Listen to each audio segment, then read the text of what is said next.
I thought pulling a Thomas from Fostman. All right, that's all.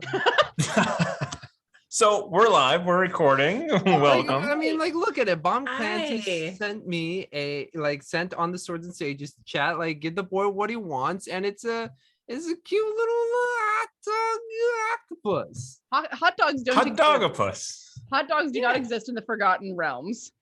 Except, A sausage. I'll pull it I call up. them sausage. Yeah. except in some areas of Baldur's Gate where they mix sawdust with everything. Well, I was going to make a reference when you talked about the intestines of a creature. I'm like, whoa, save those for sausage. Hey, you guys.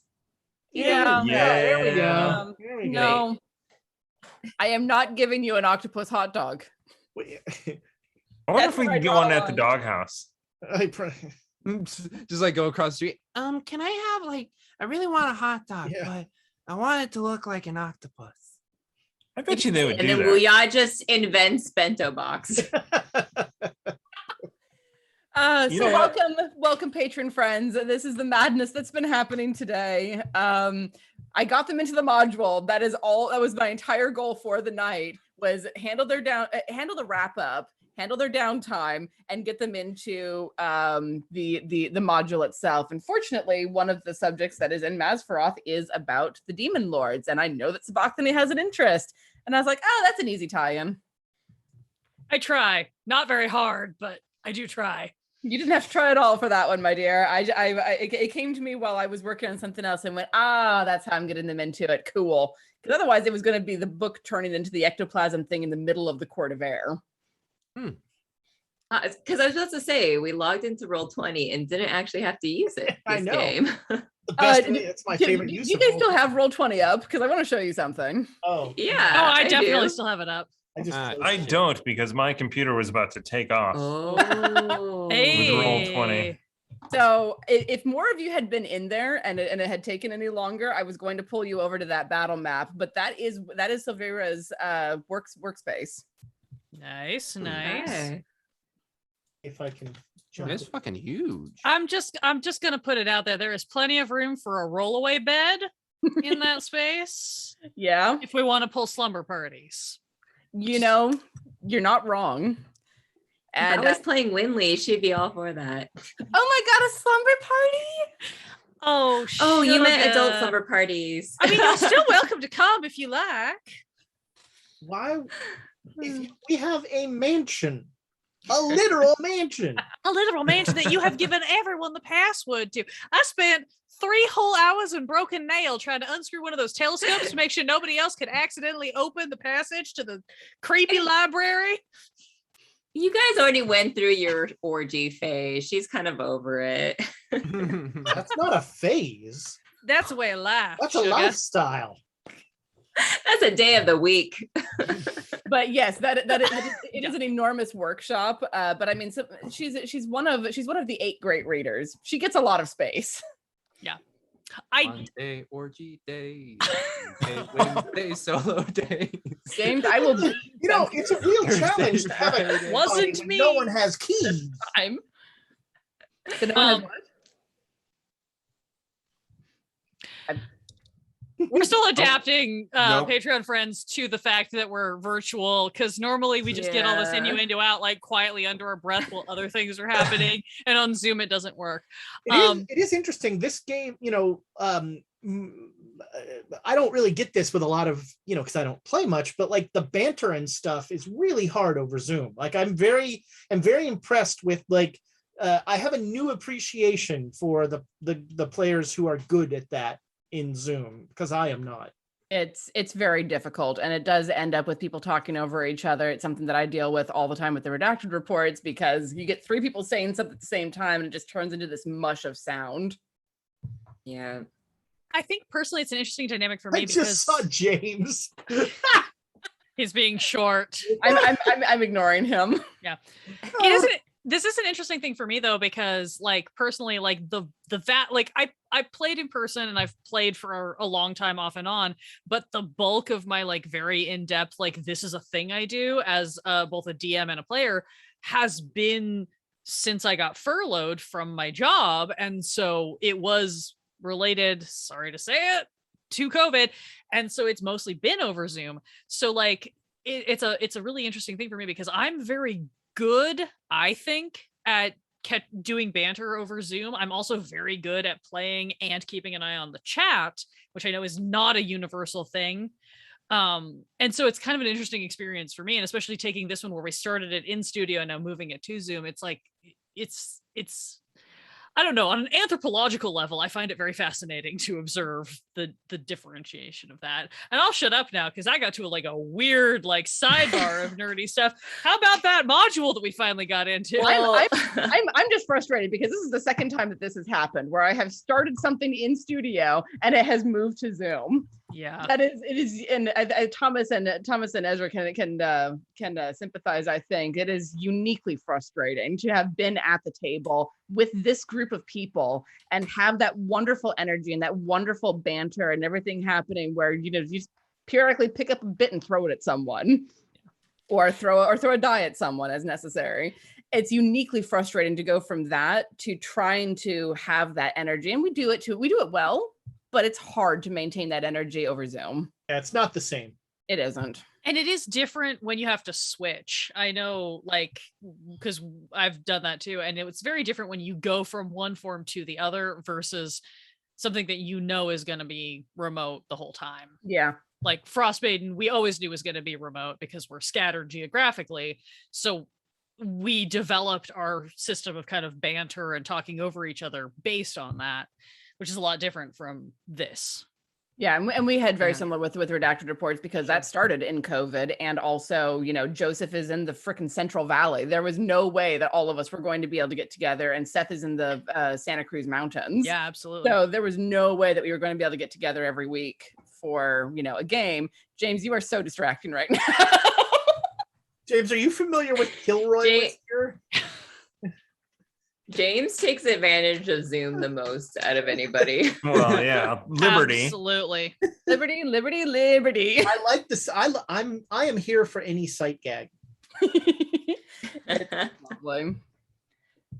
But yeah, I hope that we can get back into studio at some point in the near future because, I love playing with you folks, and I would not trade that for anything. On the plus side, I didn't have to go to Fremont. That was. But on the minus side, we missed out on the carpool on the way down and back, which is really fun. Yeah, because I know you guys love riding in my janky ass yes, I freaking vehicle with its one flat wheel that I can't get to stay at pressure. I love anything that means I'm not on BART for an hour. That is super valid. I love not having to drive.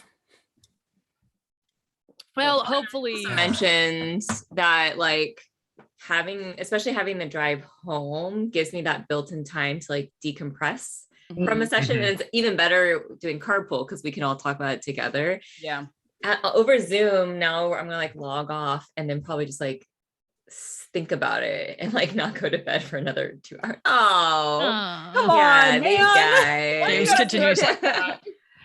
I mean, look, we can just do an open Discord call as I drive back to El Cerrito from here and be fine. James is in the picture. It's recursive. Yeah. Sorry, Thomas, you were about to get us back on topic, weren't you? No, I was just gonna say that's that 1 month period of time where everything was fine. Oh yeah. It was we got the trial version of a real summer. I thought it was interesting that that game felt very comfortable to me because there were almost no die rolls. That's actually a good point. This was a very roleplay heavy night. Yeah. Which honestly I favor. Same. Yeah. I mean, Ezra, our the home game that was briefly done where we had somebody leave because they couldn't handle that person would have went nuts in this game. Yeah. Because we weren't getting onto the module and what are the story elements and all this stuff. It's all character driven moments. Yeah. It's fun. And that's the thing is that for whatever reason, this table we are the mighty digressions. I'm sorry. Did you think that I chose you all accidentally? Thomas asked me who I wanted at this table. And for some reason, this God. is what she came up with. This is what I came up with because I knew, having played with all of you at one point or another, that I could count on you to do the kind of play that I like.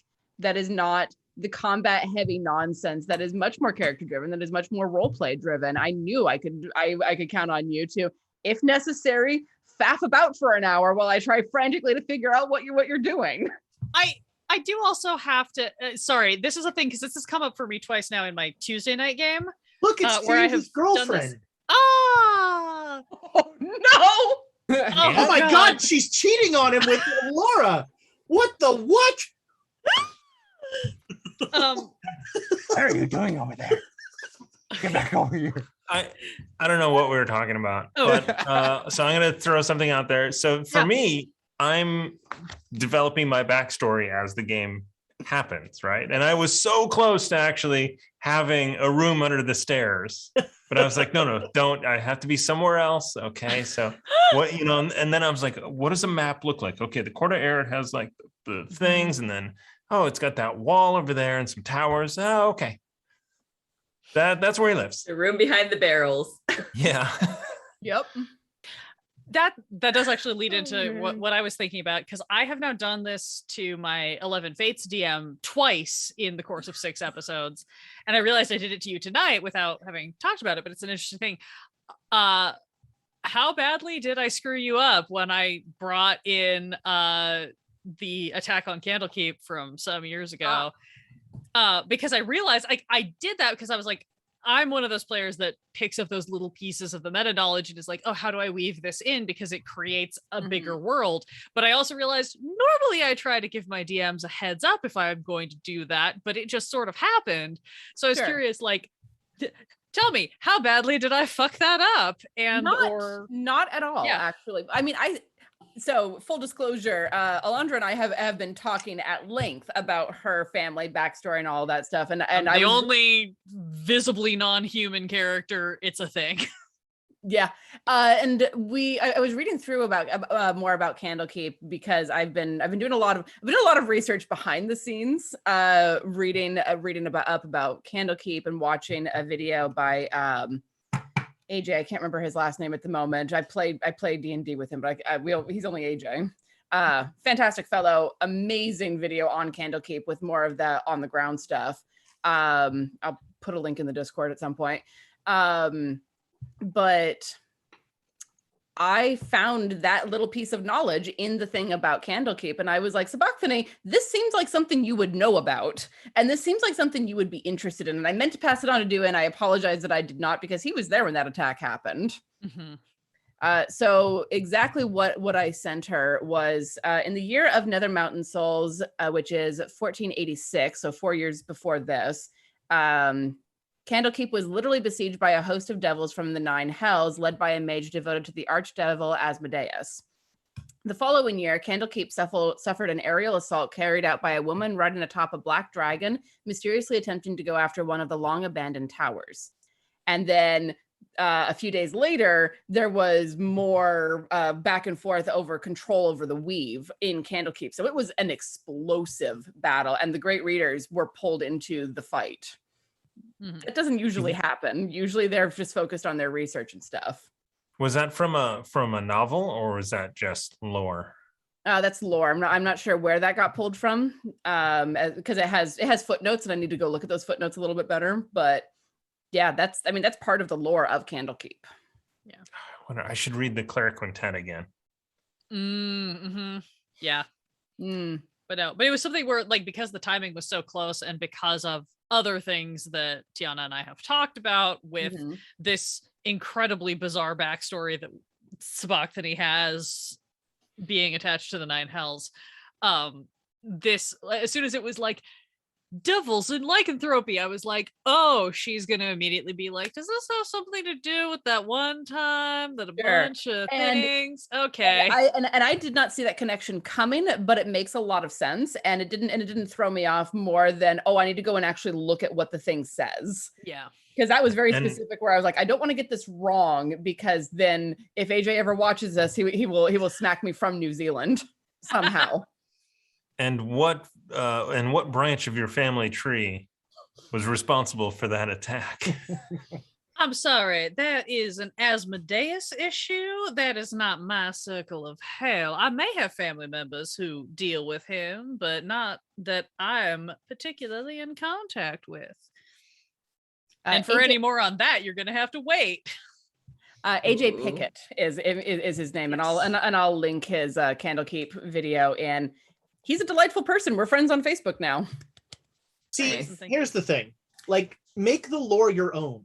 Don't get take this other person's idea, but then don't get hung up on, well, it happened on this year. Screw that. It happened when you want it to have happened, and it happened the way that you want to have it have happen. This is your version of all of that. It is, but I do. I think it's fun, the idea that multiple games could exist in the same universe, and that is united by all like following the same lore. Although of course that can also get frustrating because everything in 5th ed has taken place in fucking 1492. Right? Yeah. Every single adventure. It has been Tiamat coming. It has been Waterdeep Dragon Heist. It has been... We're just preparing for the ultimate crossover event. Apparently, but it all takes place in the same fucking year. And it's like, you couldn't have put it a couple years before or after. Really? Why? Yeah. No, don't worry. At some point during the course of Candlekeep, Elspeth's fucking dad is gonna show up asking for information on dragon cultists, and we'll just like start weaving and that'll in be the all nice little hook in. Yeah. And there may be some interesting information on that one at the same. James is now making the face of like, oh shit, she gave me an idea now. It was a mistake. My bad. I may have to talk to James about this more privately. I'm just saying, I can do a crossover episode, but you're gonna have to warn me first so that I can make sure that I practice talking to myself. Thomas, how will you do with that?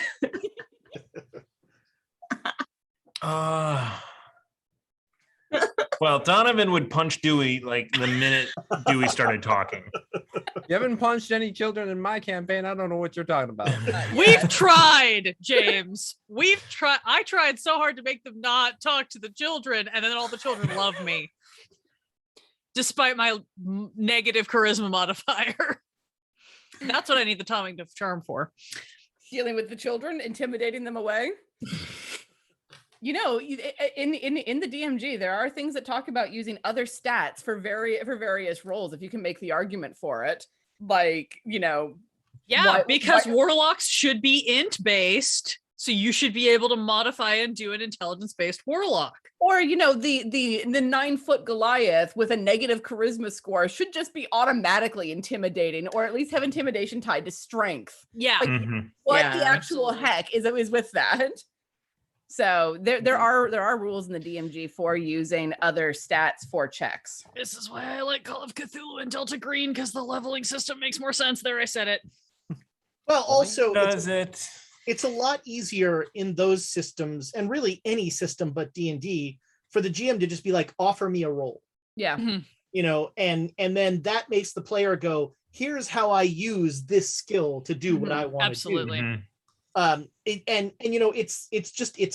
It's a shift from the GM saying make this roll to the GM saying, what do you want to roll? How do you want to do this? Yeah, and I will probably, as I get more comfortable, which I may not have time to, but whatever. But as I get more comfortable, I will probably be like, what kind of skill do you want to use for this, or is there a different stat that you want to use for that skill? Totally. That sort of thing. So we'll see what happens. Next, we should just scrap this and play and use Fate from now on. Oh. Yeah, I got my D6s ready. Yeah. Are you going to make the first time that I play Fate, I have to GM it? Yeah. No. That's the way to do it. Look, Fate, the basic version of Fate, all of the rules you need are literally on a bookmark. Yep. Okay. That's the rules. Well, we'll stick with this for now, but we'll see what comes later. We should probably wrap this up so that our patrons don't get tired of our voices.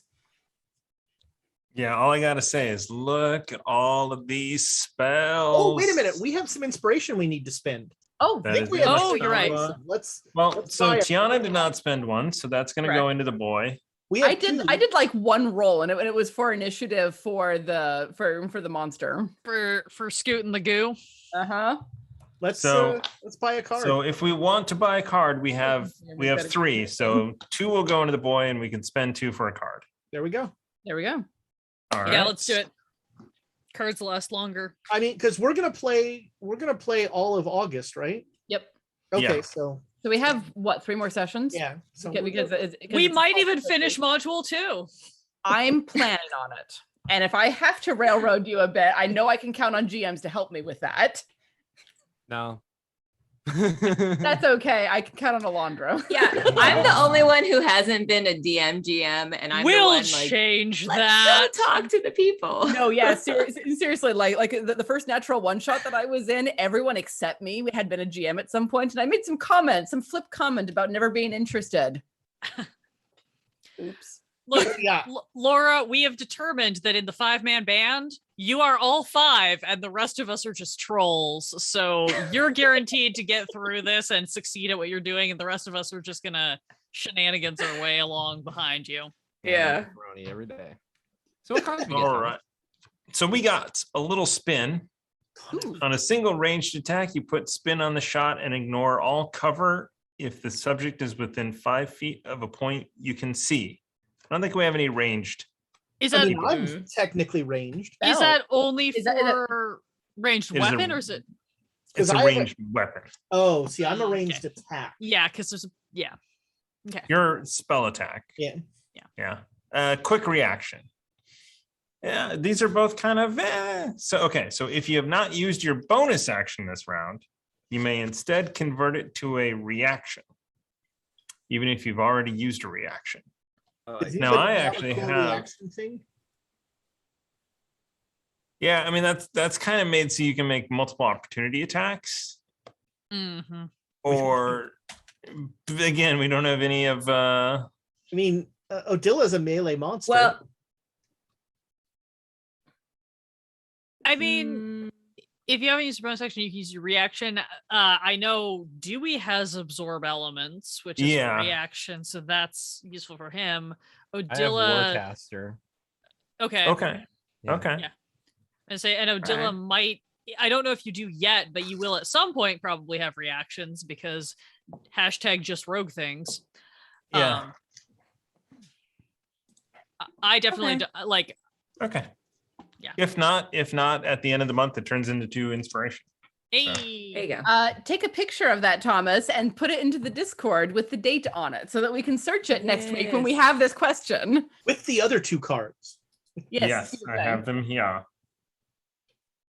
I look, this entire night I kept getting messages from people I personally know on Discord, and I was like, yeah, I'm just gonna volunteer to be the like note taker, collator, proofreader, whatever for this campaign. It's fine. It's fine. I will just keep track of the things. I used to be a stage manager, it'll be fine. That was. Oh wait, no, I'm sorry. We want to stop. What is it? What's the date today? That's the thing. The Do 9. 8/9. 8/9. There it Keep is. the same format, then we'll know. 8/9. What is 8 doing to 9? 7, know- 8, 9. All right, so I think that's going to wrap us up for tonight. Thank you so much for joining us, our wonderful Patreon friends, as we ramble about DM theories and talk about all this fun philosophy stuff. It's been fun. We'll see you next week. Catch you later. So keep going.